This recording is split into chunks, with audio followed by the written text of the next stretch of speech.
و ارتش اون کشتی‌ها رو با آتش خواهند کشید। Hormuz প্রণালী ইরানের তুরুপের তাস, একটি সরু জলপথ, কিন্তু তার গুরুত্ব পুরো পৃথিবীর সমান। এই পথ দিয়ে যায় বিশ্বের প্রায় 20% তেল। সেই পথ বন্ধ করে দিয়েছে ইরান, যুক্তরাষ্ট্রের মাথায় হাত। খবরে বলা হচ্ছে ইরান সিদ্ধান্ত নিয়েছে হরমুজ প্রণালী দিয়ে এখন থেকে শুধু চীনের জাহাজই চলতে পারবে। এটি কেবল একটি সামরিক পদক্ষেপ নয়, বরং কূটনৈতিক বার্তা। কারণ চীন ইতিমধ্যেই যুক্তরাষ্ট্র ও ইসরায়েলের হামলার তীব্র সমালোচনা করেছে। ইরান যেন বলছে, যারা পাশে থাকবে পথ তাদের জন্যই খোলা। 20% তেলের পথ থেমে গেলে কি হয়? এই প্রণালী যুক্ত করেছে পারস্য উপসাগরকে খোলা সমুদ্রের সঙ্গে। এখান দিয়ে প্রতিদিন হাজার হাজার তেলবাহী জাহাজ চলাচল করে। কিন্তু এখন শত শত ট্যাঙ্কার আটকে আছে, জ্বালানি সরবরাহে অনিশ্চয়তা, বাজারে অস্থিরতা। বিশ্বজুড়ে তেলের দাম বাড়ার আশঙ্কা তৈরি হয়েছে।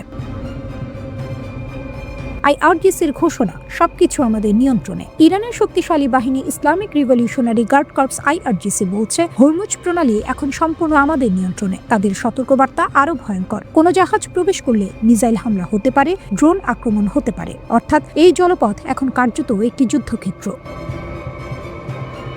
উপসাগরীয় দেশগুলো চাপে। এই পথের উপর নির্ভর করে আরব আমিরাত, কাতার। তাদের জ্বালানি রপ্তানি এখন ঝুঁকিতে। বিশেষ করে এশিয়ার দেশগুলো বড় ধাক্কা খেতে পারে। হরমুজ প্রণালী পারস্য উপসাগরের বন্দরগুলোকে উন্মুক্ত সমুদ্রের সঙ্গে যুক্ত করে। বিশ্বের মোট তেলের প্রায় 20% এই পথে আসে, যা চীন ও ভারতের মতো এশিয়ার বাজারে পৌঁছায়। রুট বন্ধ থাকলে বৈশ্বিক জ্বালানি সরবরাহে বড় ধরনের অস্থিরতা তৈরি হতে পারে।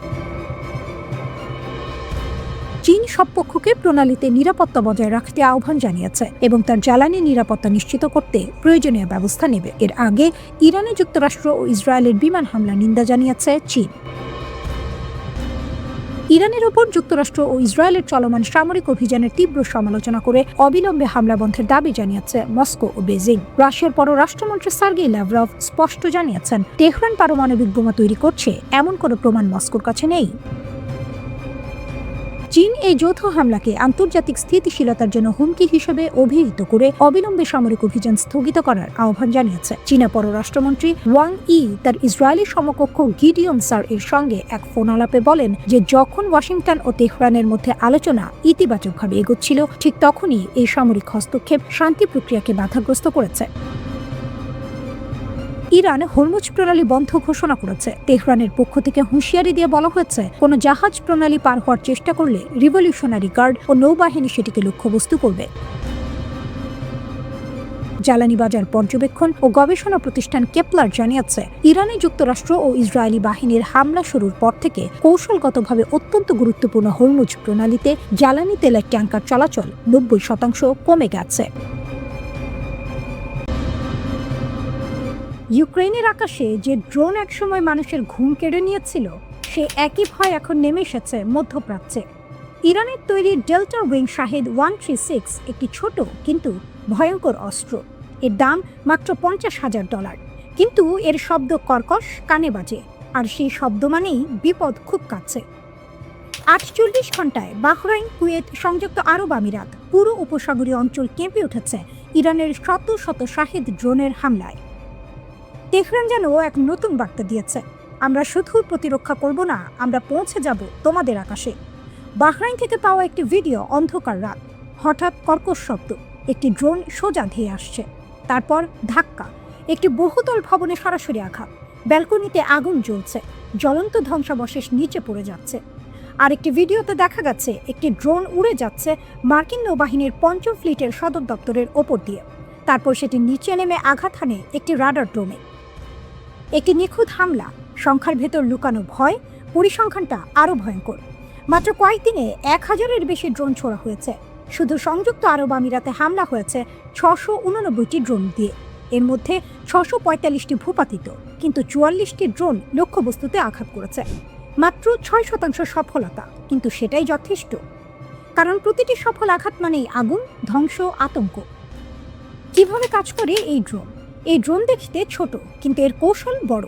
দৈর্ঘ্য প্রায় 3.5 মিটার, ডানার বিস্তার 2.5 মিটার, বিস্ফোরক বহন প্রায় 50 কেজি। এটি দ্রুত নয়, কিন্তু চতুর। নিচ দিয়ে উড়ে রাডার ফাঁকি দেয়, আগে থেকেই নির্ধারিত পথ অনুসরণ করে, শেষ মুহূর্তে লক্ষ্যবস্তুর ওপর ঝাঁপিয়ে পড়ে।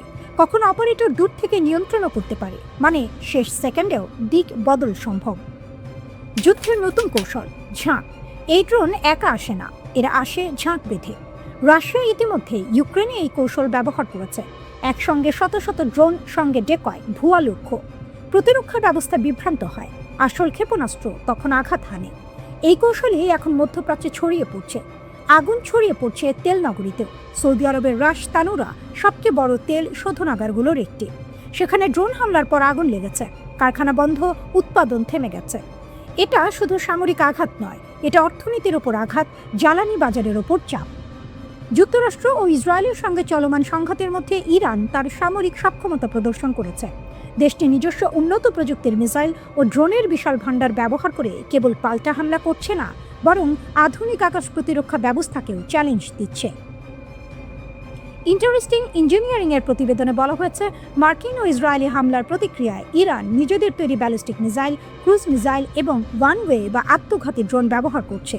এসব অস্ত্র দীর্ঘ দূরত্ব পেরিয়ে লক্ষ্যবস্তুতে নিখুঁত আঘাত হানতে সক্ষম এবং যুক্তরাষ্ট্রের প্যাট্রিয়ট ও ইসরায়েলের আয়রন ডোম ও অ্যারো সিস্টেমের মতো উন্নত প্রতিরক্ষা ব্যবস্থাকে কার্যকরভাবে চ্যালেঞ্জ করছে। ইরানের পাল্টা হামলার কৌশল স্তরভিত্তিক এবং প্রচলিত বিমান বাহিনীর শক্তির সঙ্গে সমন্বিত। দেশের বিভিন্ন উৎক্ষেপণ কেন্দ্রকে নিরাপদ স্থানে ছড়িয়ে রাখার মাধ্যমে ইরান ক্রমাগত হামলার সময়ও কার্যক্রম চালিয়ে যেতে পারে। একদিকে শক্তিশালী প্রতিরক্ষা ব্যবস্থা, অন্যদিকে একের পর এক মিসাইল আর ড্রোন হামলা। ইসরায়েল যুক্তরাষ্ট্রের প্রতিরক্ষা কি সত্যিই কাজ করছে, নাকি ইরানি আক্রমণে ফাঁক বের হয়ে যাচ্ছে? 2 মার্চ পরিস্থিতি হঠাৎ করে আরও ভয়ঙ্কর হয়ে ওঠে। ইরান তাদের হামলা বাড়িয়ে দেয়। শুধু ইসরায়েল না, পুরো অঞ্চলে ছড়িয়ে পড়ে আঘাত। টার্গেট কোথায়? ইরাকের ঘাঁটি, সিরিয়ার এলাকা, বাহরাইন, কুয়েত, এমনকি সাইপ্রাসে ব্রিটিশ ঘাঁটি। প্রধান হামলাগুলো: ইরাক, বাগদাদ ইন্টারন্যাশনাল এয়ারপোর্টের কাছে মার্কিন ঘাঁটিতে ড্রোন হামলা। ইরবিলেও একই ধরনের আঘাত। বার্তা পরিষ্কার, ইরাক এখন প্রক্সি যুদ্ধের কেন্দ্র। বাহরাইন, মিসাইল ভেঙে পড়লেও বিপদ থামে না, ধ্বংসাবশেষ পড়ে আগুন লাগে, একজন নিহত। মানে ইন্টারসেপ্ট করলেও ঝুঁকি শেষ হয় না। সিরিয়া, আকাশে মিসাইল আটকানো হয়, কিন্তু টুকরো পড়ে মানুষ আহত। সাইপ্রাস, ইউকে ঘাঁটি। আর AF-31 ড্রোন আঘাত, বড় ক্ষতি না হলেও সতর্কতা সর্বোচ্চ পর্যায়ে। এটা গুরুত্বপূর্ণ কারণ পশ্চিমা ঘাঁটিও এখন সরাসরি টার্গেট। কুয়েত, আকাশে একাধিক টার্গেট ধ্বংস করা হয়, একই সময়ে একটি মার্কিন যুদ্ধবিমান বিধ্বস্ত। আরেকটি খবর, মার্কিন দূতাবাস এলাকা থেকে ধোঁয়া উঠতে দেখা গেছে। বড় কৌশল, ইরান কি করছে? ইরানের স্ট্র্যাটেজি খুব স্মার্ট। এক জায়গায় না, অনেক জায়গায় হামলা। ড্রোন আর মিসাইল একসাথে, সরাসরি না, প্রক্সি গ্রুপ ব্যবহার। যেমন হিজবুল্লাহ ইতিমধ্যে ইসরায়েলে হামলা শুরু করেছে। এতে প্রতিরক্ষা বিভক্ত হয়ে যায়, চাপ বাড়ে, ভুল হওয়ার সম্ভাবনা বাড়ে। যুদ্ধের নতুন ফ্রন্ট, লেবানন। বৈরুতে ইসরায়েল হামলা চালিয়েছে, উত্তর সীমান্তে আবার যুদ্ধ শুরু। যুদ্ধ এখন বহু ফ্রন্টে ছড়িয়ে গেছে। মধ্যপ্রাচ্যে ছড়িয়ে পড়া যুদ্ধের প্রেক্ষাপটে ইরানের সার্বভৌমত্ব ও নিরাপত্তা রক্ষায় তেহরানের প্রতি জোরালো সমর্থন ব্যক্ত করেছে চীন। একই সঙ্গে যুক্তরাষ্ট্র ও ইসরায়েলের সামরিক অভিযানের তীব্র সমালোচনা করে বেইজিং একে জঙ্গলের আইন এর সঙ্গে তুলনা করেছে।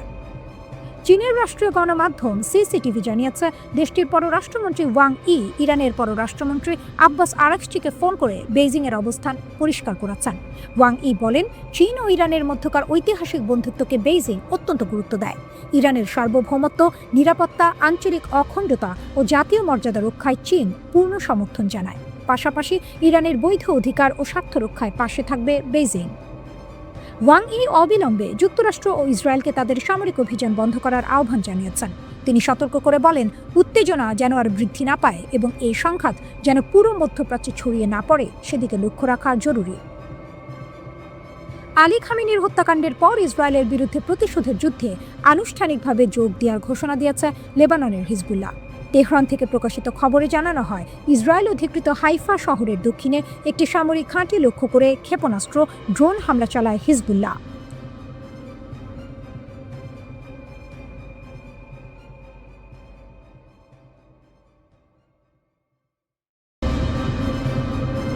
রাতের আকাশ হঠাৎ করে আলোকিত হয়ে উঠেছে।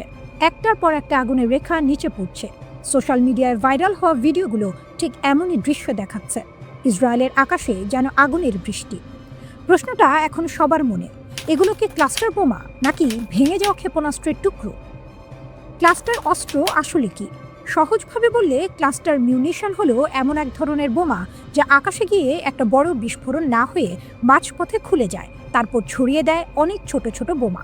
একটি ব্যালিস্টিক মিসাইল যদি ক্লাস্টার ওয়ারহেড বহন করে তাহলে প্রায় 7 কিলোমিটার উচ্চতায় গিয়ে এটি খুলে যায়, তারপর ছড়িয়ে দেয় প্রায় 20টি ছোট বোমা। প্রতিটি বোমায় থাকে প্রায় 2.5 কেজি বিস্ফোরক। পুরো এলাকা কভার করতে পারে প্রায় 8 কিলোমিটার পর্যন্ত, মানে একসাথে বড় এলাকা জুড়ে আঘাত করা যায়। কেন এই অস্ত্র বিপজ্জনক? এই ছোট বোমাগুলো টার্গেট ঠিক করে না, যেদিকে পড়ে সেখানেই বিস্ফোরণ হয়। আর সবচেয়ে ভয়ঙ্কর বিষয়, অনেক সময় এগুলো ফাটে না, পরে মাটিতে পড়ে থাকে, তখন এগুলো ল্যান্ডমাইনের মতো বিপজ্জনক হয়ে যায়। আসলে কি ঘটেছে? ভিডিওতে দেখা গেছে আকাশে অনেকগুলো আগুনের টুকরো, একসাথে প্রায় 20 থেকে 25টি আলো।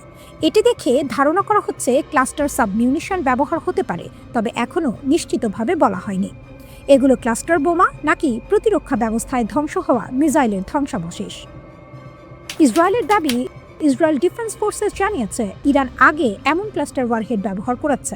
বাস্তব চিত্র, শহরের ভেতরে আঘাত। একটি ভিডিওতে দেখা গেছে শহরের মাঝখানে বড় গর্ত, অনেক মানুষ আহত, আশেপাশে ভবন ক্ষতিগ্রস্ত। যুদ্ধ ছড়িয়ে পড়ছে পুরো উপসাগরে। এই সংঘাত এখন শুধু ইসরায়েলি সীমাবদ্ধ নেই। আবু ধাবি ড্রোন ধ্বংসের পর টুকরো পড়ে ইসরায়েলি দূতাবাসের কাছের ভবনে আঘাত। দুবাই বাড়ির ওপর পড়ে ড্রোনের টুকরো, 2 জন আহত। বিমানবন্দরও বিখ্যাত হোটেল ক্ষতিগ্রস্ত। জেবেল আলী বন্দর আগুন লেগে যায়, কালো ধোঁয়া আকাশে। এই বন্দর দিয়ে বিশ্বের প্রায় 10% কন্টেইনার ট্রাফিক যায়। সাময়িকভাবে কার্যক্রম বন্ধ। ওমান প্রথমবারের মতো হামলা, একটি বন্দরে ড্রোন আঘাত, 1 জন আহত। বড় ঝুঁকি, অর্থনীতি ও নিরাপত্তা। এই সংঘাত এখন বিমান চলাচল, জাহাজ চলাচল, কূটনৈতিক এলাকা সবকিছুকে ঝুঁকির মধ্যে ফেলছে। অর্থাৎ এটা শুধু যুদ্ধ না, পুরো অঞ্চলের লাইফলাইন কাঁপছে। ইসরায়েল যুক্তরাষ্ট্রের সাথে চলমান সংঘাতে এখন পর্যন্ত 4 জন নিহত হয়েছে বলে জানিয়েছে যুক্তরাষ্ট্র সেন্ট্রাল কমান্ড। এর আগে 3 জন নিহতর খবর জানিয়েছিল দেশটি। গুরুতর আহত একজন সেনা সদস্যের সোমবার মৃত্যু হয়েছে বলে সেন্ট্রাল কমান্ড জানায়।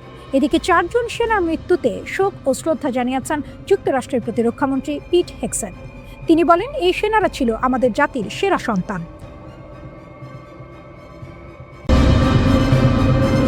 কুয়েতে একটি মার্কিন যুদ্ধবিমান বিধ্বস্ত হয়েছে, যা প্রাথমিকভাবে F-15 মডেলের বলে ধারণা করা হচ্ছে। প্রাথমিক প্রতিবেদন অনুযায়ী বিমানে থাকা পাইলটরা নিরাপদে বেরিয়ে আসতে সক্ষম হয়েছেন।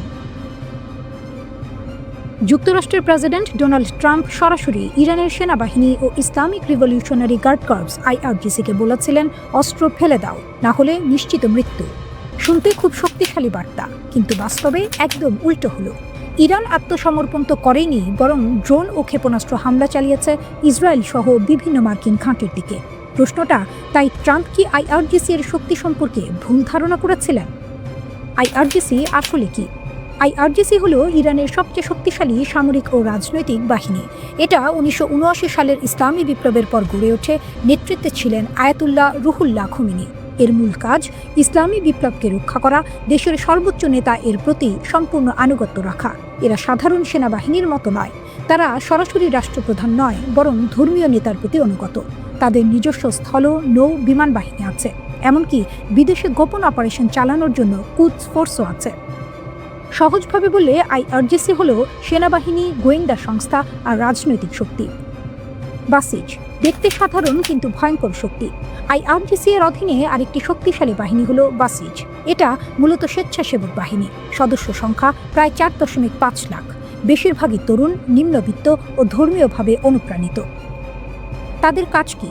সরকার বিরোধী আন্দোলন দমন, যুদ্ধের সময় ফ্রন্ট লাইনে লড়াই, প্রয়োজনে আত্মাহুতি মিশনেও অংশগ্রহণ।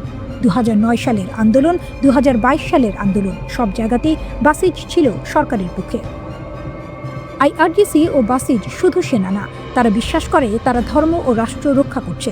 তাদের কাছে মৃত্যু মানে শহীদ হওয়া, আত্মসমর্পণ মানে বিশ্বাসঘাতকতা। তাই মৃত্যুর ভয় দেখিয়ে তাদের ভাঙা প্রায় অসম্ভব।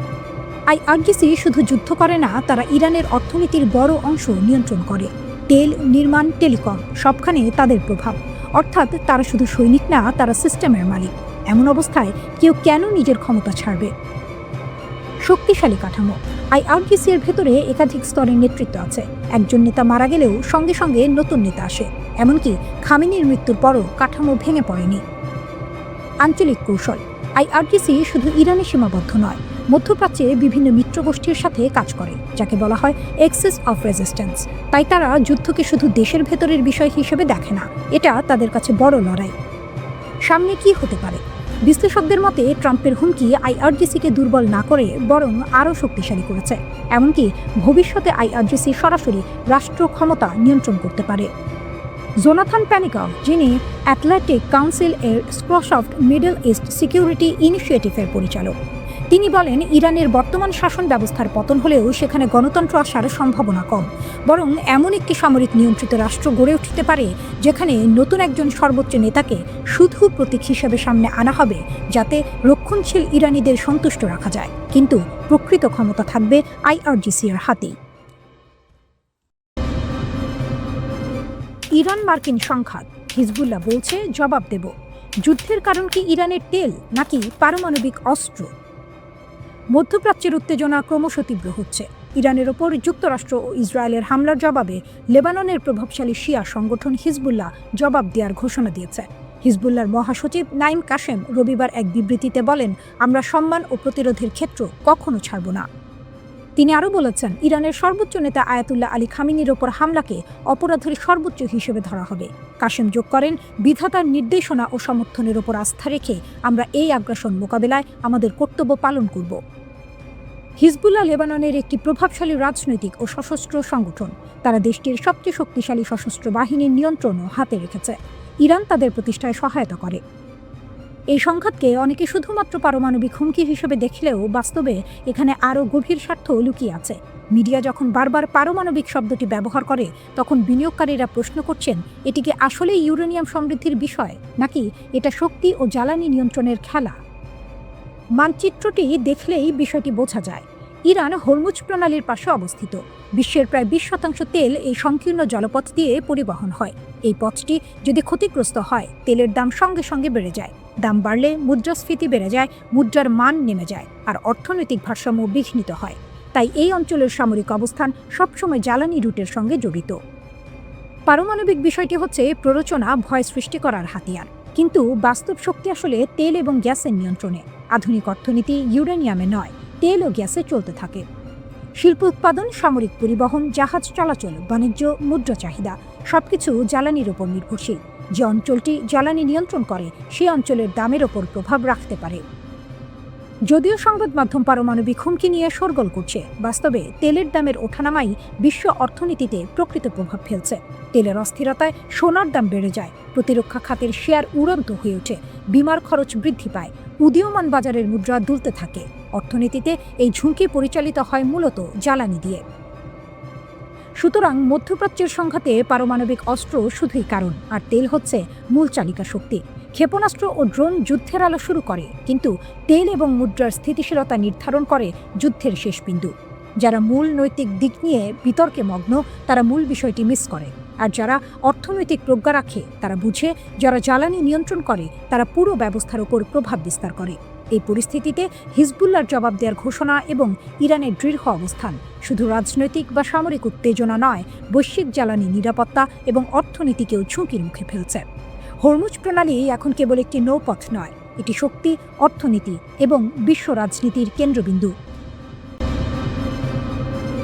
যুক্তরাষ্ট্র ইসরায়েলের বিরুদ্ধে কড়া প্রতিশোধ নিচ্ছে ইরান। ইরান মধ্যপ্রাচ্যে মার্কিন ঘাঁটিতে হামলা চালিয়েছে। ইরান কাতার, বাহরাইন, জর্ডান, কুয়েত এবং সংযুক্ত আরব আমিরাতে মার্কিন ঘাঁটিতে ক্ষেপণাস্ত্র বর্ষণ করেছে। দাবি করা হয়েছে, ইরানি ক্ষেপণাস্ত্র 3000 কিলোমিটার পর্যন্ত দূরত্ব যেতে সক্ষম। আইআরজিসি যুক্তরাষ্ট্র ও ইসরায়েলকে হুমকি দিচ্ছে। তারা বলছে, ট্রাম্প ও নেতানিয়াহু লাল রেখা অতিক্রম করেছেন। ইরানের ফাতা-2 মিসাইলের হাইপারসনিক গতি প্রায় ম্যাক 13। এই মিসাইল কি মার্কিন সামরিক স্থাপনা ধ্বংস করার জন্য প্রস্তুত? বিশ্বের সবচেয়ে শক্তিশালী সেনাবাহিনী কি ইরানি ক্ষেপণাস্ত্রের হামলার সামনে ভেঙে যেতে পারে? ইরান 3000-এর বেশি ক্ষেপণাস্ত্র মার্কিন অবস্থানের দিকে সাজাচ্ছে। মধ্যপ্রাচ্য কি এমন এক সংঘর্ষের দিকে ধাবিত হচ্ছে যা কয়েক দশক ধরেই দেখা যায়নি? ইসরায়েলি সেনাবাহিনী ঘোষণা করেছে যে সাম্প্রতিক উত্তেজনার সময় ইরানি স্থল থেকে ইসরায়েলের দিকে ক্ষেপণাস্ত্র উৎক্ষেপণ শনাক্ত করা হয়েছে।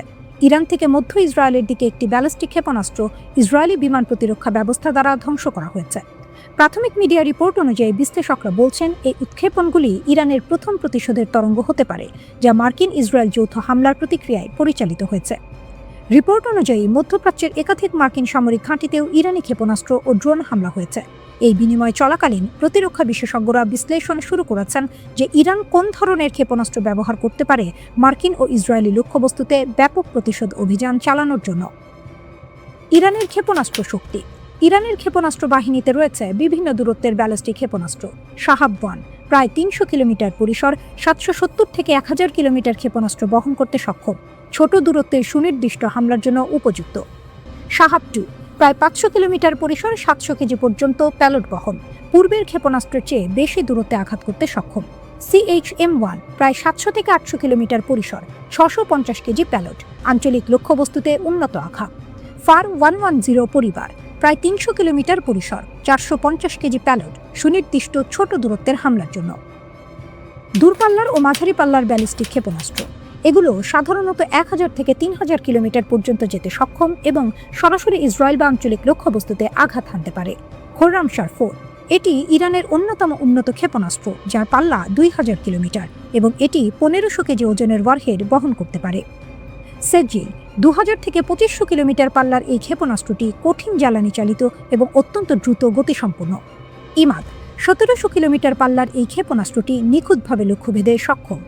শাহাব-3 1300 থেকে 2000 কিলোমিটার পাল্লার এটি ইরানের একটি নির্ভরযোগ্য ও পুরনো সংস্করণ। হাজ কাশেম 1400 কিলোমিটার পাল্লার এই ক্ষেপণাস্ত্রটি জেনারেল কাশেম সোলাইমানির স্মরণে নামাঙ্কিত। খাইবার শেকান 1450 কিলোমিটার পাল্লার একটি নির্ভুল লক্ষ্যভেদী ব্যালিস্টিক ক্ষেপণাস্ত্র। হাইপারসনিক ক্ষেপণাস্ত্র। ইরান সম্প্রতি হাইপারসনিক প্রযুক্তি যুক্ত করেছে, যা শব্দের চেয়ে 5 থেকে 13 গুণ বেশি গতিতে চলতে পারে, ফলে এগুলো প্রতিরোধ করা কঠিন। ফাতা-1 ও ফাতা-2 অত্যাধুনিক আকাশ প্রতিরক্ষা ব্যবস্থা এড়াতে সক্ষম। ইরান নিজেকে আঞ্চলিক শক্তি হিসেবে প্রতিষ্ঠার জন্য এই ক্ষেপণাস্ত্রগুলোকে প্রতিরোধ ও পাল্টা আক্রমণের সক্ষমতা হিসেবে বিবেচনা করে। বিশেষ করে ইসরায়েল এবং যুক্তরাষ্ট্রের সম্ভাব্য হুমকির বিপরীতে এই ক্ষেপণাস্ত্রগুলো গুরুত্বপূর্ণ। সাইরেন একটার পর একটা। শহরের আকাশ কাঁপছে শব্দে, আতঙ্কে, অজানা এক ভবিষ্যতের আশঙ্কায়। ইসরায়েলের শহরগুলোতে হঠাৎ করেই বেজে উঠল সতর্ক সংকেত। সেই মুহূর্তে শুরু হয়ে গেল এক নতুন অধ্যায়, ইসরায়েলে ইরানের হামলা। মাত্র কয়েক মিনিটের মধ্যে ইসরায়েল ডিফেন্স ফোর্সেস এর হোম ফ্রন্ট কমান্ড নাগরিকদের নির্দেশ দিল, বোমা শেল্টারের কাছে থাকুন, নিরাপদ কক্ষে প্রস্তুত রাখুন। রাস্তাগুলো থমকে গেল, মানুষ ছুটে গেল ঘরের ভিতরে, জনসমাগমের জায়গাগুলো ফাঁকা হয়ে গেল মুহূর্তেই, যেন যুদ্ধের অপেক্ষায় নিঃশ্বাস আটকে আছে। হামলার সাথে সাথেই ইসরায়েল তাদের আকাশসীমা বন্ধ করে দেয়, সব বেসামরিক ফ্লাইট স্থগিত, এয়ারপোর্টগুলো হয়ে যায় প্রায় মৃত শহর। পরিবহন মন্ত্রণালয় সরাসরি জানিয়ে দেয়, এখন কেউ এয়ারপোর্টে আসবেন না। বিদেশে থাকা যাত্রীদের বলা হয়, এয়ারলাইন্স আর মিডিয়ার আপডেট দেখুন, অপেক্ষা করুন। সরকারি ঘোষণা, পরিস্থিতি স্বাভাবিক হলে অন্তত 24 ঘন্টা আগে জানিয়ে ফ্লাইট চালু করা হবে। ইসরায়েল ইরানে হামলাকে বলছে প্রি-এম্পটিভ স্ট্রাইক, অর্থাৎ আগাম হামলা যাতে শত্রুর সম্ভাব্য আক্রমণ ঠেকানো যায়। কিন্তু কয়েক ঘন্টার মাঝে জবাব দিতে শুরু করে ইরান। হামলার পরপরই ইসরায়েল জুড়ে জরুরি অবস্থা ঘোষণা করা হয়। সাইরেন বেজে ওঠে বিভিন্ন শহরে, নাগরিকদের বলা হয় শেল্টারের কাছে থাকুন, কিন্তু এখনই ঢুকবেন না। ইরান মধ্যপ্রাচ্য জুড়ে যুক্তরাষ্ট্রের সামরিক ঘাঁটিকে টার্গেট করেছে। কাতারের দোহায় আবারও ক্ষেপণাস্ত্র হামলা। বিবিসির প্রতিবেদনে বলা হয়েছে, কাতারের রাজধানী দোহায় আবারও ক্ষেপণাস্ত্র হামলার ঘটনা ঘটেছে। এর আগেও 28 ফেব্রুয়ারি আরেক দফায় হামলার ঘটনা ঘটে। তখন কাতারের প্রতিরক্ষা মন্ত্রণালয় জানিয়েছিল যে তারা বেশ কয়েকটি ক্ষেপণাস্ত্র প্রতিহত করেছে, যা দৃশ্যত এই অঞ্চলের বৃহত্তম আমেরিকান সামরিক ঘাঁটি আল উদেইদ বিমান ঘাঁটিকে লক্ষ্য করে ছোড়া হয়েছে। যুক্তরাষ্ট্র ও ইসরায়েলের যৌথ হামলায় ইরানের সিনিয়র রাজনৈতিক নেতা ও সেনাপ্রধান নিহত হওয়ার যে খবর ছড়ানো হচ্ছে তা সঠিক নয় বলে দাবি করেছে দেশটির রাষ্ট্রীয় গণমাধ্যম। ইরানের প্রেসিডেন্ট মাসুদ পেজেশকিয়ান নিরাপদে আছেন বলে এক্স পোস্টে জানিয়েছেন তার নির্বাহী ডেপুটি মোহাম্মদ জাফর কিয়ামফানা। ইরানের পররাষ্ট্রমন্ত্রী আব্বাস আরাকচি বলেছেন, দেশটি আত্মরক্ষার অধিকারের আওতায় তার সব ধরনের সামরিক সক্ষমতা ব্যবহার করে নিজেদের রক্ষা করবে। বার্তা সংস্থা এএফপি তাদের সংবাদদাতাদের বরাতে জানিয়েছে, ইরাকের উত্তরাঞ্চলীয় শহর ইরবিলে যুক্তরাষ্ট্রের কনসুলেটের কাছে একাধিক বিস্ফোরণের শব্দ শোনা গেছে। কনসুলেটের নিকটবর্তী এলাকার এক বাসিন্দা বলেছেন, আমি কমপক্ষে 3টি প্রচণ্ড বিস্ফোরণের শব্দ শুনেছি, আমার বাড়ি কেঁপে উঠেছিল। ইরানে হামলার ছবি প্রকাশ করেছে ইসরায়েল। হামলায় ব্যবহার করা হয়েছিল বাংকার বাস্টার, টমাহকের মতো সমরাস্ত্র। ইরান সৌদি আরবের রাজধানী রিয়াদ ও পূর্বাঞ্চলে হামলা চালিয়েছে বলে এক বিবৃতিতে জানিয়েছে দেশটির পররাষ্ট্র মন্ত্রণালয়। তবে হামলাগুলো প্রতিহত করা হয়েছে বলে দাবি করেছে তারা। যুক্তরাষ্ট্র ও ইসরায়েল এক ব্যাপক যৌথ হামলা চালানোর পর মার্কিন সামরিক ঘাঁটি থাকা উপসাগরীয় আরব রাষ্ট্রগুলো ইরানের পাল্টা হামলার মুখে পড়েছে। ইরান সরকার নিশ্চিত করেছে যে তারা মধ্যপ্রাচ্যের বেশ কয়েকটি লক্ষ্যে পাল্টা হামলা চালিয়েছে। দেশটির বার্তা সংস্থা ফার্সের খবর অনুযায়ী বাহরাইন, কুয়েত, কাতার ও সংযুক্ত আরব আমিরাত সহ মার্কিন বিমান ঘাঁটি ও অন্যান্য সামরিক রসদ আছে এমন স্থানগুলোতে হামলা চালানো হয়েছে। এবার সৌদি আরবও জানালো তাদের দেশেও আক্রমণ চালানো হয়েছে।